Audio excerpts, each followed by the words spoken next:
UP के परिवहन मंत्री दयाशंकर सिंह ने कांग्रेस नेता राहुल गांधी और सपा अध्यक्ष अखिलेश यादव पर निशाना साधा। उन्होंने कहा, राहुल गांधी लगातार चुनावी हार से बौखलाए हुए हैं और अनाप शनाप बयानबाजी कर रहे हैं। कांग्रेस एक समय में देश की सबसे बड़ी पार्टी थी, लेकिन राहुल गांधी ने अपनी नेतृत्व क्षमता से इसे बर्बाद कर दिया। वहीं अखिलेश यादव के शासन में गुंडा राज और आतंक का माहौल था। अमेरिकी राष्ट्रपति डोनाल्ड ट्रंप ने ब्रिटेन में एक प्रेस कॉन्फ्रेंस में कहा कि उनकी सरकार अफगानिस्तान के बगराम एयरबेस पर दोबारा नियंत्रण पाने की कोशिश कर रही है। ट्रंप ने कहा, अमेरिका इस बेस पर नियंत्रण इसलिए चाहता है क्योंकि ये चीन के परमाणु हथियार बनाने के स्थान से 1 घंटे की दूरी पर है। बता दें, 4 साल पहले 2021 में अमेरिका की अफगानिस्तान से वापसी के बाद ये एयरबेस तालिबान के हाथों में चला गया था। मध्य प्रदेश के पन्ना जिले में एक बार फिर हीरे की चमक ने एक महिला मजदूर की किस्मत चमका दी। छोटे से गांव की रचना गोलदार ने 3 महीने पहले हीरा कार्यालय से पट्टा लेकर 1000 मुद्दा क्षेत्र में खदान शुरू की थी। एक ही हफ्ते में उन्हें उथली खदान से 8 छोटे बड़े हीरे प्राप्त हुए। इनमें से 6 हीरे जेम्स क्वालिटी के हैं, जिनका कुल वजन 3.1 कैरेट है और सबसे बड़ा हीरा 0.79 कैरेट का है। इन हीरों की अब नीलामी होने वाली है। आरएसएस के वरिष्ठ प्रचारक माधव विनायक कुलकर्णी उर्फ मधु भाई का 88 साल की उम्र में निधन हो गया।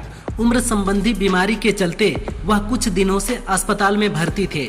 बताया जाता है कि 1985 में जब वे गुजरात के प्रचारक थे, तब उन्होंने ही नरेंद्र मोदी को बीजेपी में भेजने में अहम भूमिका निभाई थी। उस समय मोदी संघ के विभाग प्रचारक थे। 2 हफ्ते पहले ही आरएसएस प्रमुख मोहन भागवत ने मधु भाई से मुलाकात भी की थी। सुप्रीम कोर्ट के पूर्व जज जस्टिस रोहिंटन नरीमन ने इतिहास की किताबों में संशोधन पर चिंता जताई है। उन्होंने कहा कि एक बच्चे की इतिहास की किताब देखकर मैं स्तब्ध रह गया, जिसमें अकबर को केवल क्रूर तानाशाह और नरसंहार करने वाला बताया गया। इसका एक समाधान ये हो सकता है कि नागरिक अदालतों का सहारा लें। भारत की समृद्ध सभ्यता और विरासत को संरक्षित करना आवश्यक है। JKLF के आतंकवादी यासीन मलिक ने दिल्ली हाई कोर्ट में दायर हलफनामे में दावा किया है कि पूर्व पीएम मनमोहन सिंह ने 2006 में हाफिज सईद से मुलाकात के बाद व्यक्तिगत रूप से उन्हें धन्यवाद दिया था। मलिक ने कहा कि ये मुलाकात पाकिस्तान के साथ शांति स्थापित करने के लिए बैक चैनल वार्ता का हिस्सा थी और भारत के वरिष्ठ खुफिया अधिकारियों के कहने पर की गई थी। मलिक वर्तमान में टेरर फंडिंग मामले में उम्र कैद की सजा काट रहा है। सुल्तानपुर पहुंची अपर्णा यादव ने राहुल गांधी पर तंज कसा। उन्होंने कहा, वोट चोरी करना न करना एक विषय है। कांग्रेस से ज्यादा वोट चोरी किसने की है? बोफोर्स क्या है? गूगल पर सर्च कर लीजिए, कांग्रेस की पोल खुल जाएगी। भारत सरकार की एजेंसीज के बारे में अनाप शनाप बोलने से आपकी राजनीति नहीं चमकेगी। पॉलिटिक्स में वो इतने समय से हैं, ऐसी बात क्यों करते हैं, मेरी समझ में नहीं आता।